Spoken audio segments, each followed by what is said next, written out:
What's the best Jamaican restaurant in the Fort Lauderdale area? We ask you this question and more. Here are the results of the Best of Jamaica 2021 in Fort Lauderdale. Hometown people, and we want to know what is the best local Jamaican patty shop or bakery in Fort Lauderdale. The winner, there was a tie between Golden Crust and Hammond's. So Hammond's and Golden Crust. Wow. That's a tie there.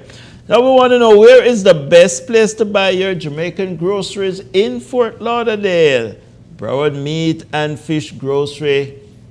You voted them the best. And what is the best local Jamaican restaurant?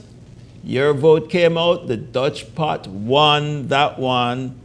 And the best Jamaican Caribbean annual event you missed attended during COVID-19? The Grace Jamaican Jerk Festival, something that I'm associated with. Oh my goodness, I feel good, I'm happy. And the best Jamaican Caribbean event you attended this year, Carnival Juve. And I know you're a Carnival baby. I cried. You are a Carnival baby.